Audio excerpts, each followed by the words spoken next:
Hello and welcome back to Welcome to the Podcast. We hope you survived the experience. I'm Pete, I'm Mike. and today we're covering X-Men 132. We are well into the Dark Phoenix saga, and things really hit the fan this issue. They also won 5 Eagle Awards, as the cover will tell us. Nice, and it is a hell of a cover. It has a hell of a cover and a hell of a last page. I would say perhaps the best last page in comic books. No argument from me on that, and it launches everything that 80s comics were. Oh yeah, we're going to have an episode just about the fallout of the last issue of 132 and the entirety of 133. But right now we're looking at one of the coolest covers in the Dark Phoenix saga. It's the Hellfire Club. Shaw is throwing an unconscious Storm onto a pile containing Colossus, Cyclops, and Nightcrawler. And Jason Wingard and 2 people that we'll be introduced to in this issue, Harry Leland and Donald Pierce, look on. Mm-hmm. So we got suspense. The X-Men have already been defeated. She's the last one. The Hellfire Club has defeated the X-Men. Although, spoiler alert, Wolverine is not in that pile. Foreshadowing. So it's the first issue. We see Donald Pierce and Harry Leland. Donald Pierce becomes somewhat important. Mm-hmm. Harry Leland shows up in order to renew the copyright on his character. He certainly shows up at least once every 5 to 10 years, and it has at least one line of dialogue. This is the first issue that we see Sebastian Shaw using his power, or even know what his power is. He in the previous issue he talked about how awesome he was, and now we see pretty awesome. He's not the hype. And he's also shirtless. So because if you're going around calling yourself if you're like, I am Sebastian Shaw, the Black King, on your business card, shirts are for mere mortals. Yeah, it's his pirate sash though, so that's pretty cool. Anyway, so I know that this is the whole thing. I know that this is all about decadent upper class 1970s and early 1980s society. Looking at it from 2026, it is moderately goofy. Like Jason has the Regency dandy thing going on. Donald kind of has like a 17th century thing going on. Shinobi Shaw looks like an Errol Flynn villain. Sebastian Shaw. Again, ahead of us was Shinobi. We will probably never get to Shinobi Shaw, and it's for the best. So when we open up this issue, we are in New Mexico at Angel's house. The X-Men came here for reasons? ? They're definitely there. So they would have made a beeline from Chicago. Yeah, they all joined up in Chicago and then went from there to New Mexico, or is it Arizona? We're not sure, and neither is the narrator. It becomes both. Yes. So have we seen Warren Worthington III so far in our coverage? No, we saw Hank McCoy. Mm-hmm. We still haven't seen Bobby Drake, and we won't during the John Byrne era because Chris Claremont said that he did not like Bobby Drake, and John Byrne said he did not like to draw Iceman. So Bobby Drake shows up in 138 for one panel with no lines. So just as a point of bookkeeping, we should probably say Warren Worthington III, Warren Kenneth Worthington III, because it somehow sounds waspier with Kenneth in there. Is the high flying angel, one of the original X-Men, and for the and importantly for this appearance, really freaking rich. Yeah, he definitely rich, and they always want to. Whenever one of the OGs show up, they point out the fact that the original X-Men don't know the new X-Men hardly at all, and they make it a point to say, I don't even know these guys. Yeah. So we went from a guy with really big feet, a guy who could fly, a girl who could thread a needle telepathically, and now you have a tiny, angry Canadian who keeps trying to murder people. And from what I can tell, a German demon. And, the best 4-year-old thief in Cairo. We will Storm being the best at everything will come up again this issue. So, Cyclops. Well, first we get introduced to Angel's girlfriend, Candy Southern. This is the first time she's appeared in an X-Men issue, but I'm pretty sure she's probably shown up in Defenders or Champions. She has, yeah. Or she's one of those characters. There's a big recurring Claremont cast that will just kind of just supporting characters who will just kind of be around for at least through the 90s. And Angel is a guy who, after the original X-Men broke up, ended up being in various other team books, Champions and Defenders, notably. Yep. Beast went on to Avengers, so. And ultimately, Warren Worthington is a guy whose power set includes being a few characters whose power sets include being likable. I mean, basically, when it comes to people cursed by their mutant powers, the guy who is the image of a Judeo-Christian angel and has super likability as a power set probably doesn't need to complain all that much. And plus, he has money, and half of it is about money, right? If you have enough money, nothing matters.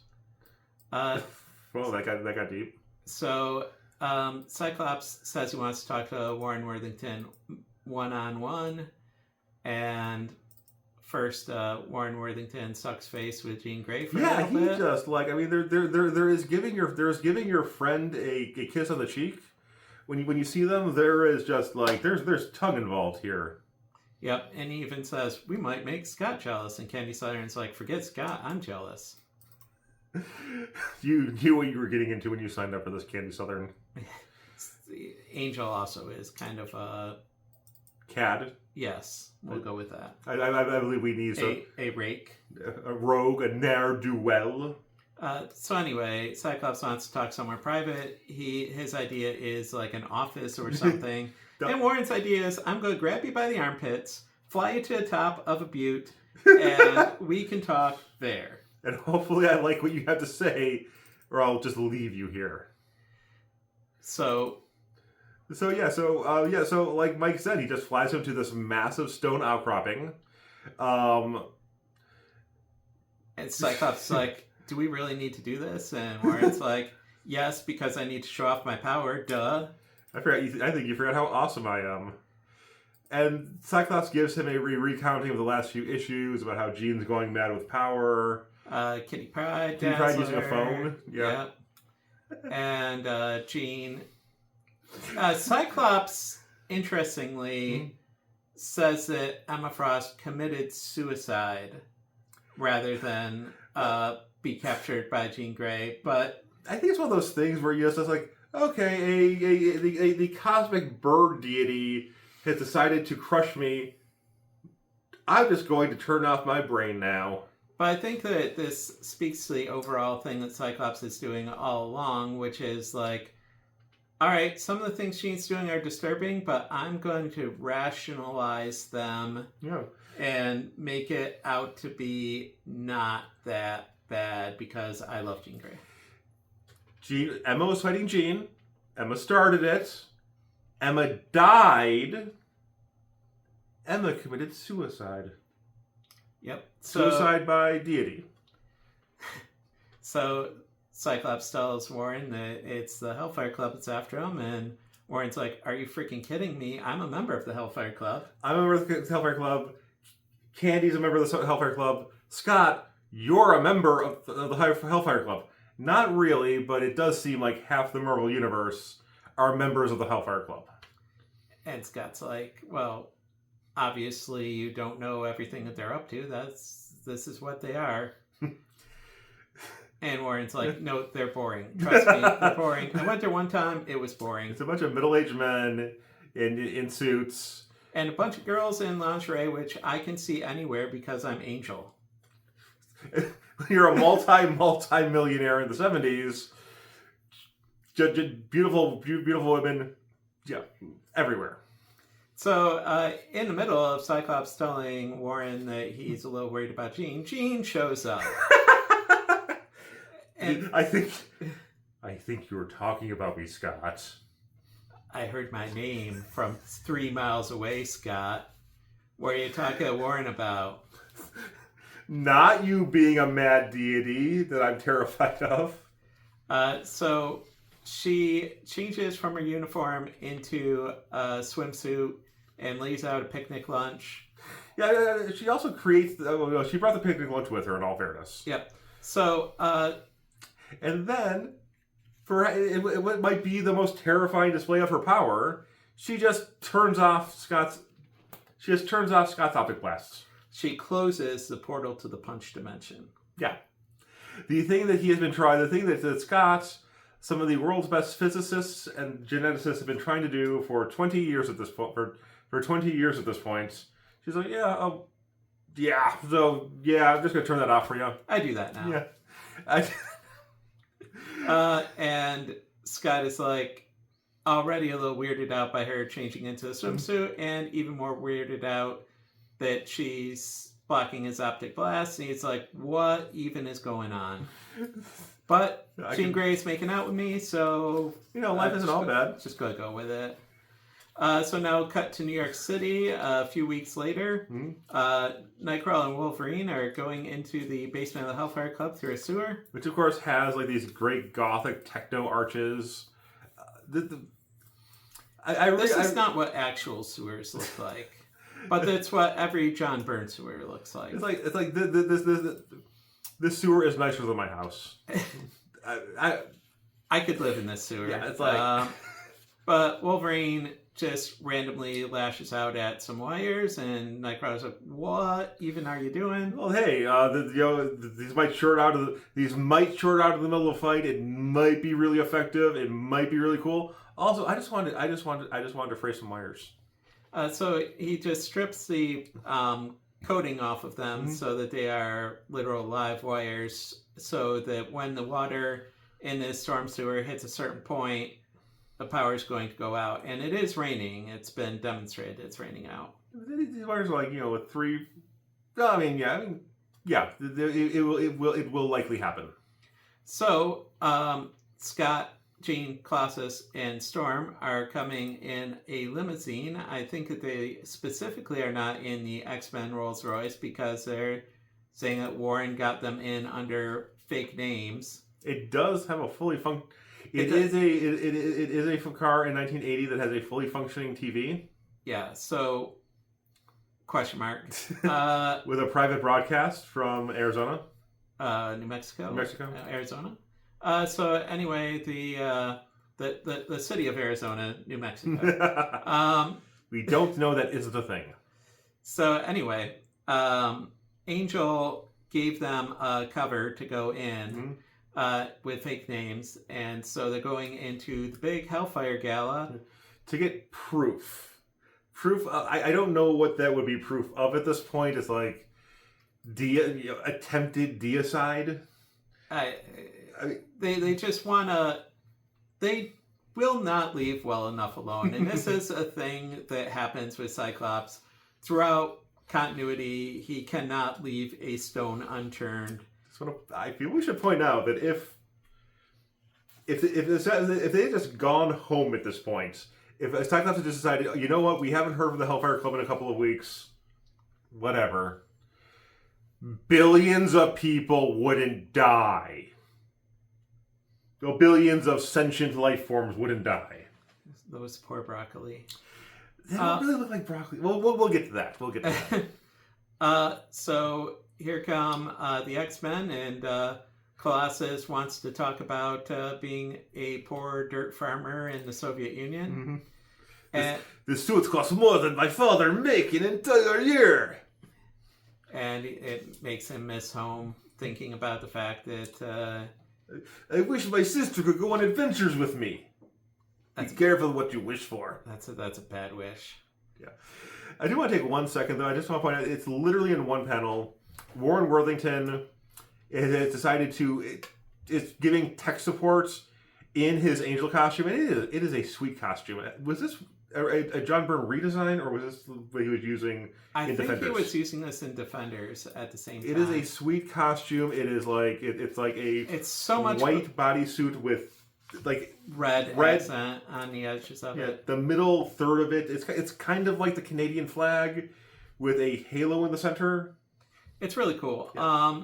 Much better than the yellow and blue and red monstrosity that he had in the Silver Age X-Men. That was a bad costume. It was not a good costume. So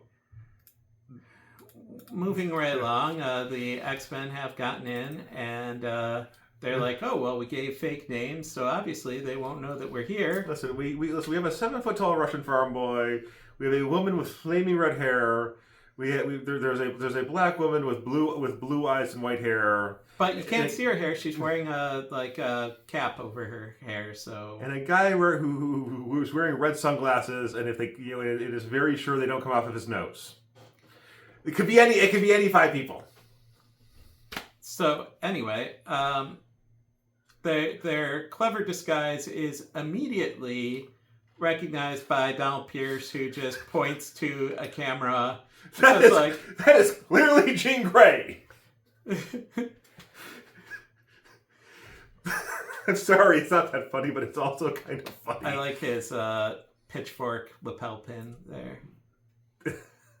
Donald Pierce, he is the guy who enjoys being evil. Yeah, he is the mustache-twirling member of the Hellfire Club. Shaw and Leland and the rest of the Hellfire Club and Emma think that they're right. Pierce is just here to cause just here to be a little chaos gremlin. And so here we have Shaw, Leland, and Wingard. They say that they're the nucleus of the Hellfire Club's inner circle. Mm-hmm. Now that Emma Frost is gone, you would assume. Well, she committed suicide. Yes, committed suicide. Jason Wingard, in the previous issues, it was implying that he was petitioning to join the inner circle. Yeah, but now he's listed as being part of the nucleus of it, no less. Dedicated to the acquisition of power in all its myriad forms. Including Space Bird Goddess. That is definitely... If you're collecting power, then Phoenix is a good thing to shoot for. Shaw tells Wingard, you better be right about how much you've messed up Jean Grey and that she'll work for us. We're about to find out if you've been bullshitting us. Like, within the next 20 minutes. So, it starts out with Cyclops and Jean Grey as normal, like telepathically communicating, saying like, oh, I've scanned everyone, everything seems normal, everything's good, oh, what's going on? And then Jason Wingard just shows up as like, I'm going to cut into this dance and just... like, can I have this dance? I'm taking this dance. And Cyclops is like, dude. And then we're back to the Regency Lady Jean Grey flashbacks. Yep, dancing with her husband, Jason Wingard. And again, I mean, these scenes are great. So like John Byrne, there are like 2 or 3 people in comic books who can draw a crowd and make it look like a crowd. It's like John Byrne and George Perez, and there's a couple other people. Neil Adams, yeah. But this looks like a party. No one is drawn in detail. They do the thing where the main cast is colored and has details. Everyone else is just kind of like a shade of blue or orange. Sometimes you'll see, especially with Jim Lee, he doesn't draw faces on background people. It leaves it up to the inker. So sometimes the inker just doesn't draw a face, and you'll have background people with no face. Yeah. But this looks like this is believable. There's 100, 200 people. Yep, and they have faces, or at least eyes and approximations of faces. Yeah, and then you have Scott. Just being like angry Scott. Scott is finally putting the shit together. He finally seems to have the plot that Jason Wingard is the one causing the time slips. And he's very angry about this because he's messing with his lady's mind. Yep, and he calls Wingard a creep, which is fair. Yeah, that's perhaps underselling it. Yep, Wingard is taking Jean upstairs, and Cyclops is like, dude. Oh no, you didn't. And so the door closes for literally like a panel. Scott goes to reach for it, and first before that, Jason Wingard reveals that he's Mastermind, a member of the Brotherhood of Mutants from issue number 4 of X-Men. Yeah. So this whole time that we've been talking about Jason Wingard, we have been seeing a very aesthetically pleasing Regency, Revolutionary War era gentleman, big, thick, heavy jaw, great mutton chops, long hair done back with a bow. And Jason Wynn, and the Mastermind we are used to is a creepy, scuzzy looking human being in a trench coat. So he's a character that Charlie Day would play. So Cyclops finally realizes that it's Mastermind, which is the first time it's really revealed to us too. And then the door closes. Cyclops goes to open it and gets blasted to heck by the Black Queen. This is Jean Grey. This is so if anything, last issue we saw Emma wearing a relatively conservative corset out in public. This is definitely this is not just underwear. This is sexy underwear. The lace up bodice has lots of skin underneath it. It's just a pair of panties, not even bloomers, and knee high lace up boots. This is not any pretense of respectability that Emma Frost had is not here. Right. So, Jean Grey says to Jason Wingard that if she had her way, she would have blasted Cyclops to ashes, but he wanted her alive, so she kept him alive. Colossus and Storm down in the lobby realize that Jean Grey and Cyclops are in trouble, so they transform. They go upstairs. Here's Sebastian Shaw. Cyclops goes in for a punch, hits him as hard as he can, and Shaw's like, please don't do that. That was mildly uncomfortable. I noticed that you touched me. And then, punches Colossus, through the wall, more or less. Yep. So, Shaw's mutant ability is that he takes kinetic energy and is able to absorb it and rechannel it into his physical abilities. So he is as fast and as strong as the amount of energy he gets. And the X-Men don't know this yet, so they try to punch and kick their way through him, and it just makes it worse. In the sewers, or coming out of the sewers, Nightcrawler and Wolverine at first encounter Donald Pierce. Pierce gets behind Nightcrawler, grabs him by the throat. Wolverine attacks him, and just like, holy heck, you're a bleeding robot. I don't know why I'm using Wolverine English. Pierce wants to specify he is not a robot, he is a cyborg, sir. And Wolverine's like, you could be a $6 million man, but they'll need $6 billion to put you back together after I'm through with you. But meanwhile, Harry Leland says, enough of this silliness. I'm going to increase Wolverine's maths, and unexpected consequence sends him through the floor into the storm sewer. Yep. They just came out of. Then we have Storm flying through the mansion. I don't know. I've been stuck on this all day. I realize it's a large mansion. I get that. It still seems like it would be more practical to run. Also, she created fog inside the mansion, and she's flying inside the mansion.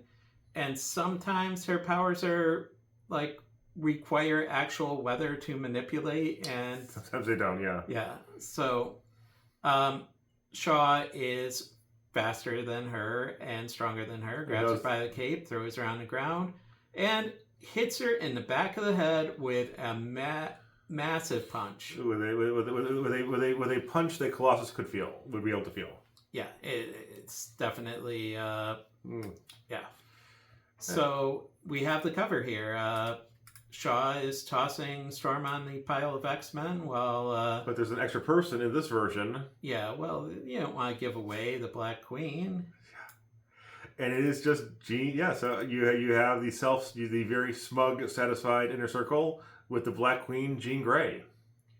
And Wingard is kind of picking a fight with both Pierce and Shaw because Wingard wants to be the cool guy. Well, I mean, what are they going to do? Throw down with the guy who has the Phoenix, wrapped around his finger? Yeah, I mean, he realizes he has the leverage here. That I think Shaw even knows that Phoenix could probably destroy him. And okay, I'm just going to point it out. I'm not going to make a big deal this time. But then we have while Shaw is doing his gloating inner monologue, Tessa is there to help him put on the shirt. Help him put on the shirt that he has not been wearing for most of this issue. So now we get to the very final panel, which this is so good. Well, the final frame. So we have Wolverine. So the X-Men are down. The X-Men are defeated. They're in a pile at the Hellfire Club's feet. We cut down to the sewers. We see nothing. Then we see a hand reaching out of the sewer. We see it grabbing those electrical wires. And we see Wolverine pull himself up out of the sewers. Listen, you suckers, you've taken your best shot. Now it's my turn. And this panel is excellently done. There's a great cross shadow from the grate above him on him. He looks like he means business here. Yeah. I think it's fair to say that if there's a criticism of John Byrne I've been making over this course of this series, it's that Byrne kind of oftentimes rushes the last panel. This is clearly something that he started with. This was probably very early in the issue that he drew. The level of detail on this is incredible. The small tears in Wolverine's uniform, Wolverine's extraordinary amount of arm hair, the glint off the claws. Yeah, and this launches everything that's going to happen in comics for the next 20 years. So I know we have some younger people who watch our show, and we really appreciate that. I've been reading X-Men since the 90s. Mike's been reading since the 80s. We cannot express how overused Wolverine was especially in the 90s. And this is where it all starts. This is where Wolverine becomes Wolverine. Yes. And becomes the most popular Marvel character, eclipsing Spider-Man and everybody else. Yeah, I mean, I would say that this is one of the like we were saying at the beginning. This is one of the most important panels in comic books. This is where he goes from being the short, annoying Canadian guy to being the Wolverine. Can't wait for next issue. I wonder what happens. We'll find out. We will find out that out next issue. I've been Pete. I'm Mike, and we're glad you survived the experience.